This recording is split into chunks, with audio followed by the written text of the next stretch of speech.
Saya Dato' Iswaran yang telah memulakan kerjaya saya sebagai seorang guru dan kini jadi pengusaha pusat tuition dan juga sedang mengembangkan sayap saya dalam dunia pendidikan sehingga ke tahap penganjur ceramah, seminar, peringkat kebangsaan dan juga kini penerbit buku dan juga sedang menulis buku tata bahasa.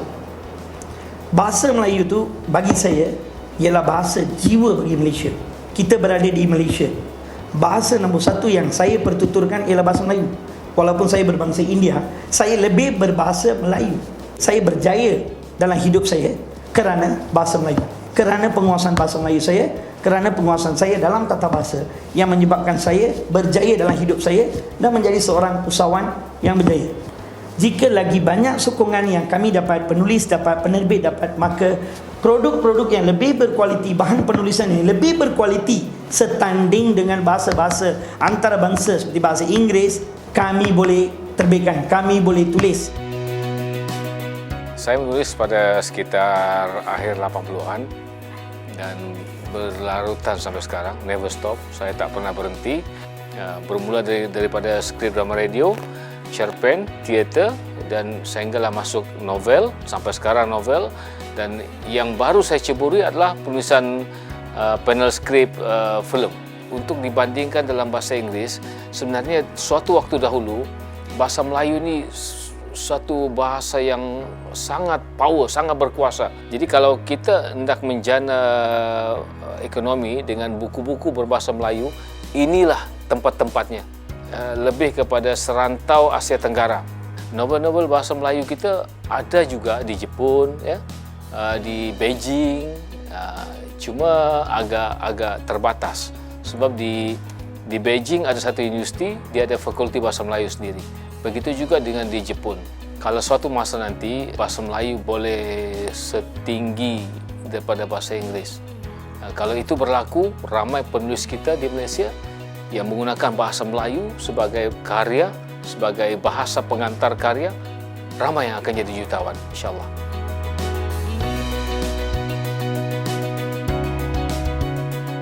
Kenapa saya buat filem berbahasa Malaysia? Sebab saya rasa bahasa Malaysia, semua orang Malaysia tahu.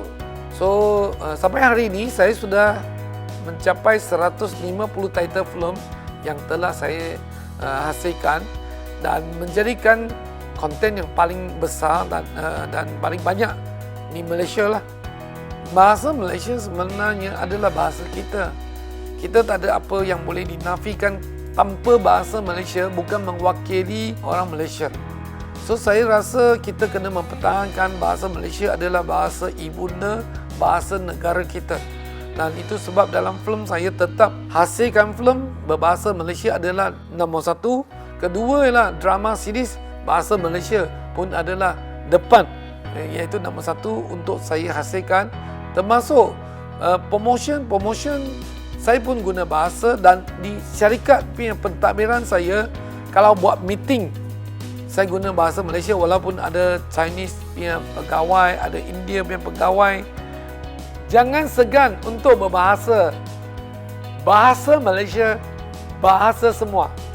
Saya David Teo, producer Metro. Kumpulan Karang Krafts Sinar Berhad adalah sebuah syarikat penerbitan yang kami asaskan lebih 40 tahun yang lepas untuk terlibat secara aktif dalam penerbitan buku, majalah dan akhbar dalam berbahasa Malaysia. Bahasa ni adalah jiwa satu-satu bangsa. Jadi kami fikir sekiranya kami dapat penuhi permintaan ini boleh menjadi satu cabang bisnes yang baik untuk kami. Timing Sinar Harian itu tepat menyebabkan Sinar Harian menjadi akhbar yang berjaya daripada 13 tahun dulu sehingga sekarang. Kita harus berbangga dengan bahasa kerana bahasa itu adalah jiwa sebuah bangsa dan juga identiti sebuah bangsa. Sebuah bangsa yang berjaya adalah sebuah bangsa yang yakin dan berpegang teguh kepada bahasa dan budaya bangsa itu sendiri.